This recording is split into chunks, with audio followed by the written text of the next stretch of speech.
Welcome back to my channel পাতিয়া blog থেকে আমি ফাহিমা বরাবরের মতো ভোলা জেলা থেকে আরও একটা নতুন লাইফস্টাইল ব্লগ নিয়ে চলে আসলাম। কেমন আছেন সবাই? আশা রাখছি যে যেখান থেকে আমার আজকের ভিডিওটি ওয়াচ করবেন সবাই অনেক বেশি ভালো আছেন, সুস্থ আছেন। আর আপনাদের দোয়ায় আমি আমার পরিবারের সকল সদস্য নিয়ে অনেক বেশি সুস্থ আছি। তা আজকে রান্নার কোনো ভিডিও নিয়ে আসি নাই, সকালের নাস্তা শেয়ার করব, তাও আবার আমি আর আমার মেয়ের জন্য। হাজব্যান্ড এবং ছেলে আজকে কেউই বাসায় খাবার খাই নাই, একটু ঘুম থেকে দেরি করে উঠেছি, তো ওরা আবার হোটেলে নাস্তা করে নেবে বাবা ছেলে। তা আমার মেয়ে এখনও ঘুমাচ্ছে, তা আমি কিন্তু দুইটা ডিম দিয়ে একটু খোলা জালি পিঠা তৈরি করব, তো ধরে রেখেছি, আধা ঘন্টার জন্য রেস্টে রাখলাম। আর হচ্ছে কলা নিয়েছি আর দুইটা ডালিম নিয়েছি। মার মেয়ে আজকে এই নাস্তাই করে নেব, আর একটু দুধ চা করে নেব। তো এই তো খোলা জালি পিঠা তো সবসময় আমি কীরকম তৈরি করি সেটা দেখিয়ে দিই। দস্তার এই তাওয়াতে খোলা জালি পিঠা আমি অনেক সুন্দর করে তৈরি করতে পারি। তো যারা আমার ভিডিওটিতে ক্লিক করেছেন কিন্তু এখনও একটা লাইক দেন নাই, প্লিজ আমার প্রাণের প্রিয় আপু ভাইয়ারা ভিডিওটিতে একটা লাইক দিয়ে পুরো ভিডিওটি কন্টিনিউ করবেন। আর যারা অলরেডি এই কাজটি করেছেন তাদের সবার প্রতি রয়েছে অনেক বেশি ভালোবাসা ও আন্তরিক অভিনন্দন। তা আজকে কিন্তু কোনো রান্নার ভিডিও শেয়ার করব না, প্লাস ঘর গোছানো। আজকে হচ্ছে রমজানের কিছু বাজার নিয়ে এসেছে, সেটা গুছাবো আর আপনাদের সাথে শেয়ার করব। আর রমজানের জন্য কিছু গুঁড়া মশলার প্রস্তুতি নেব। এছাড়াও কোন কোন জিনিস প্রিজার্ভ করলে শরীর এবং স্বাস্থ্যের জন্য প্লাস রুচির দিকে খেয়াল থাকবে, সেটাই আপনাদের সাথে শেয়ার করব। আশা রাখছি আপনাদের অনেক বেশি উপকার হবে, দেখতে থাকেন সবাই। তা আমি এখানে কিন্তু খোলা জালি পিঠা তৈরি করতেছি আর ডালিম চুলে নিতেছি। তো একটা ডালিমে চুলে নেব আমার জন্য, আর মেয়ে যখন ঘুম থেকে উঠে ওরটা চুলে দেব। তো এই তো কি সুন্দর দেখেন প্রত্যেকটা পিঠা জালি পড়তেছে। আর এদিক দিয়ে দুধ চা করার জন্য আমি বেশি করে চা লিকার করে নিয়েছি। তো এই তো 1 কাপ দুধ চা করে নিয়েছি। তো আমার মেয়ে তো আর দুধ চা খাবে না, তো ডেকে রেখেছি। এখনও কয়েক পিস পিঠা বাকি আছে তৈরি করার জন্য। তা আমি কিন্তু এখানে প্রায় 8 পিস পিঠা হয়েছে, তো 2 পিস আমার ছেলের জন্য রেখে দেব, আর আমি আর আমার মেয়ে বাকিগুলো খেয়ে নেব। তো দেখেন কত সুন্দর প্রত্যেকটা পিঠা একেবারে জালিদার হয়েছে। তো এরকম গরম ধোঁয়া ওঠা পিঠা কিন্তু দুধ চা দিয়ে খেতে অনেক বেশি মজা। তা আমি নাস্তাটা এখন করে নেব, আর মেয়ে তো এখনও ঘুমাচ্ছে। তো যারা আমার চ্যানেলে আজকে নতুন ভিজিট করছেন, আমার এই ধরনের লাইফস্টাইল ব্লগগুলো যদি আপনাদের ভালো লাগে তাহলে প্লিজ চ্যানেলটা সাবস্ক্রাইব করে দিবেন। আর যদি ভালো নাও লাগে তাহলে দেখতে থাকেন, ইনশাল্লাহ একদিন ঠিকই ভালো লাগবে। আর যারা ফেসবুক থেকে আমার এই ভিডিওগুলো দেখেন পেজটা ফলো দিয়ে রাখবেন। তো এই তো কথা বলতে বলতে নাস্তাটা করা হয়ে গেছে। এখন কি কি বাজার নিয়ে আসলো সেটা একটু দেখিয়ে দিলাম। তো আমি কিন্তু মাসকাবাড়ি বাজার আরও 1 সপ্তাহ আগে করেছি। আজকে শুধু রমজানের বাজার নিয়ে এসেছে, ইফতারি করতে যেগুলা লাগে। তো এখানে একটা লিকুইড দুধের প্যাকেট নিয়ে এসেছি, একটা ডেজার্ট তৈরি করব কালকে তার জন্য। আর এখানে 4 পদের ফল নিয়ে এসেছে, হাফ কেজি খেজুর নিয়ে এসেছে। খেজুরের যে পরিমাণে দাম তার জন্য হাফ কেজি নিয়ে এসেছে। তো যে বাজারগুলো নিয়ে এসেছে এগুলো আমাদের 10 রমজান পর্যন্ত হয়ে যাবে। আমার হাজব্যান্ড আবার বেশি করে বাজার করে না, সে কিন্তু 1-2 দিন পর পরে বাজার করে, এটা তার পুরনো অভ্যাস। তো এই মাসকাবারি এই ইফতারির বাজারগুলো কিন্তু আমি নিজে ওর সাথে গিয়ে নিয়ে এসেছি, তা না হলে কিন্তু ও আরও কম নিয়ে আসতো। ও সব সময় বলে যে ফ্রেশ জিনিস খাও, ফ্রিজে রেখে কোনো জিনিস খাওয়া সে একেবারে পছন্দ করে না। তো এই তো আমি জাপিগুলো নিয়ে নিলাম, এগুলো এখন জাপিতে ঢেলে আপনাদের সাথে শেয়ার করব। তো এখানে 4টা আপেল নিয়ে এসেছে, তারপর 4টা ডালিম নিয়ে এসেছে, আর 4টা কমলা নিয়ে এসেছে, আর হচ্ছে আঙ্গুর নিয়ে এসেছে। তো আমি ফলগুলো এখন ঝুড়িতে গুছিয়ে তারপর ফ্রিজে রেখে দেব।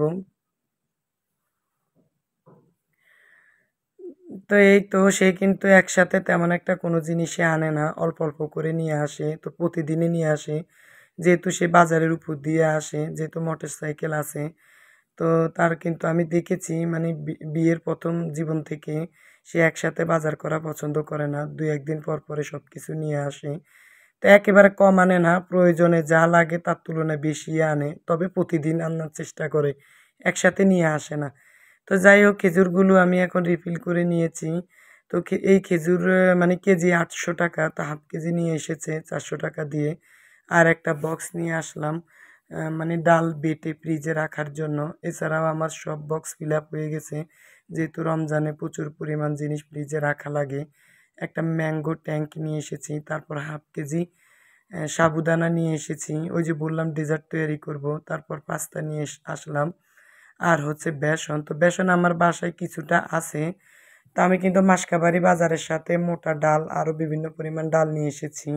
আর এখানে তোকমা, তারপর ইসুগুলো বুসি, এগুলো নিয়ে এসেছি, মানে 10 থেকে 12 রমজান যাবে। আর নিয়ে এসেছে মানে 20-25টার মতো ডিম। তবে আমার হাজবেন্ড কিন্তু ডিমও তেমন একটা বেশি আনে না, কারণ ফ্রিজে রেখে ডিম খেলে নাকি ব্যাকটেরিয়া জন্মায়।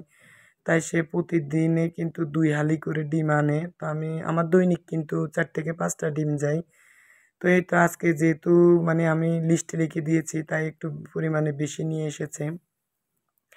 আর 1 কেজি চিকন মুড়ি নিয়ে এসেছি, বুট দিয়ে কিন্তু চিকন মুড়ি খেতে অনেক বেশি ভালো লাগে। আর এখানে শসা, কাঁচামরিচ, তারপর হাফ কেজি আদা নিয়ে এসেছে। তা আমি কিন্তু পেঁয়াজ, রসুন, আদা এগুলো কখনোই ফ্রিজে মানে বেটে রাখি না বা ব্লেন্ডার করে, কারণ খাবারের গুণগত মান নষ্ট হয়ে যায়। তাছাড়া স্বাস্থ্যসম্মত খাবার হয় না, ফ্রিজে কোনো কিছু রেখে খাওয়াই ঠিক না। তারপর আমি মাছ মাংসও কিন্তু 1 সপ্তাহের বেশি আনি না। তো মোটামুটি যে জিনিসগুলো ফ্রিজে রাখলে আমার একটু কষ্ট কম হবে, যেহেতু আমার বাসায় হেল্পিং হ্যান্ড নেই, সেই জিনিসগুলোই কিন্তু আমি ফ্রিজে রাখবো। আর রসুন, আদা, পেঁয়াজ এগুলো আমি সকালবেলা যেহেতু নাস্তার এবং দুপুরে রান্নার কোনো ফেরা থাকবে না, তখন কিন্তু আমি ইবাদতের পাশাপাশি রসুন, পেঁয়াজ, আদা বেটে নেব, মানে প্রতিদিনের জন্য বেটে নর্মাল ফ্রিজে রেখে দেব। বিকালে নামিয়ে আমি বিভিন্ন জিনিস তৈরি করব, ইফতারি এই।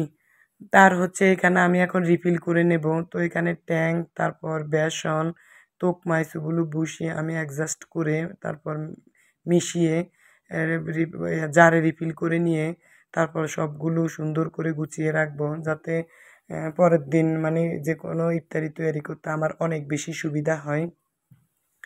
তো দ্রব্যমূল্যের দাম অনেক বেশি, কি বলবো। আর এই তোকমা অনেক প্রচুর পরিমাণে দাম, যেমন ইস্যুগুলো বসির, কি বলবো। আর তারপরে না খেয়ে তো আর পারতেছি না, তারপরও মধ্যবিত্ত পরিবারে যেহেতু বিলং করি, একটু হিসাব নিকাশ করে চলতে হয়। তারপর আলহামদুলিল্লাহ হাজব্যান্ড কিন্তু যতটুকু ইনকাম করে ততটুকু আমাদের পিছনে খরচ করার চেষ্টা করে। তো আমার হাজব্যান্ডকে আল্লাহ দীর্ঘায়ু করুক, বেঁচে থাকুক। তারপর বাজারগুলো রিফিল করে গুছিয়ে নেওয়ার পরে আমি কিন্তু শসা, কাঁচামরিচ, ডিম, ফল সুন্দর করে ধুইয়ে একটু মানে শুকনা ন্যাকড়া দিয়ে পরিষ্কার করে মানে মুছে তারপর এখন রিফিল করে রাখবো।